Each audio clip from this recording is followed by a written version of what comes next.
Yang pertama ada biografinya. Nama lengkapnya adalah Robiah binti Ismail al-Adawiyah al-Basriyah al-Qaisiyah. Ia merupakan anak keempat dari 4 bersaudara dan ia diperkirakan lahir pada tahun 95 Hijriah atau 713 Masehi atau 99 Hijriah atau 717 Masehi di suatu perkampungan dekat kota Basrah, Irak. Beberapa hari setelah kelahiran Robiah, Ismail bermimpi bertemu dengan Nabi Muhammad.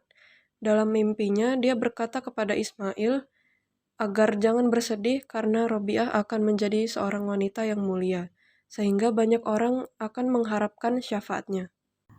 Ayah dan ibunya hanya meninggalkan harta berupa sebuah perahu yang digunakan Rabiah untuk mencari nafkah. Ketika kota Basra dilanda berbagai bencana alam dan kekeringan akibat kemarau panjang, Rabiah terpisah dengan ketiga saudara perempuannya sehingga ia hidup seorang diri. Pada saat itulah Rabiah diculik dan menjadi amat yang sangat laris karena muda. Hal ini membawanya menjadi penyanyi dan penari di istana Daulah Bani Abbasiyah di Baghdad. Setiap malam Rabiah bermunajat kepada Allah dan memohon pertolongan kebebasan. Dan jika diberi kebebasan, dia tidak akan berhenti beribadah sedikit pun.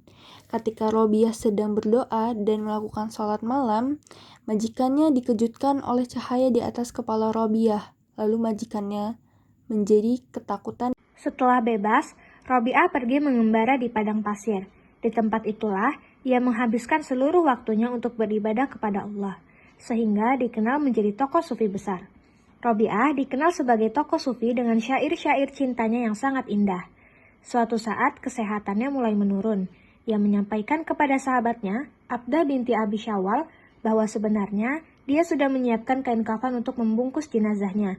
Dan tidak lama dari kejadian tersebut, nampaknya Sufi Agung Robiah al-Adawiyah wafat di Basrah pada tahun 185 Hijriah atau 801 Masehi.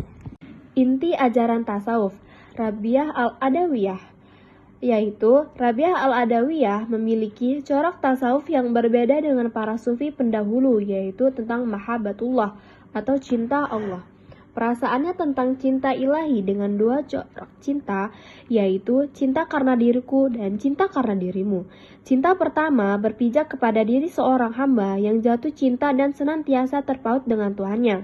Pada makam ini, seorang hamba berusaha untuk dekat dengan Allah dengan menunjukkan kepatuhannya dan membenci sikap melawan kepadanya. Cinta yang kedua, yaitu cinta karena dirimu. Pada makam ini, Rabiah al-Adawiyah mengalami kasyaf, yaitu keterbukaan tabir yang selama ini menghalangi hamba dengan Tuhan. Melalui proses mukasyafah, hamba berusaha Tuhan membukakan hijab Rabiah al-Adawiyah sehingga tercapailah makam musyahadah, yaitu pengalaman menyaksikan keagungan Allah melalui basyirah atau mata hati, sehingga ia mencapai tingkat ma'rifat atau mengenal Allah dengan meyakinkan. Tasawuf yang diamalkan oleh Robiah termasuk tasawuf irfani. Konsep tasawuf mahabbah yang diajarkan oleh Robiah merupakan perwujudan rasa tulus dan ikhlas dengan cinta tanpa adanya permintaan ganti dari Allah. Robiah banyak dijadikan panutan oleh para sufi sesudahnya, dan puisi cintanya sering dirujuk oleh para sufi lainnya. Kita harus mengenal Robiah al-Adawiyah karena ia adalah tokoh sufi perempuan yang sangat berpengaruh dan dikenal dengan konsep mahabbah atau cinta kepada Allah. Konsep ini mengubah cara orang memandang tasawuf dan cinta ilahi. Sikap yang dapat diteladani dari Robiah al-Adawiyah adalah kecintaan yang mendalam kepada Allah Subhanahu wa Ta'ala dan zuhud atau menjauhi kehidupan duniawi untuk mendekatkan diri kepadanya.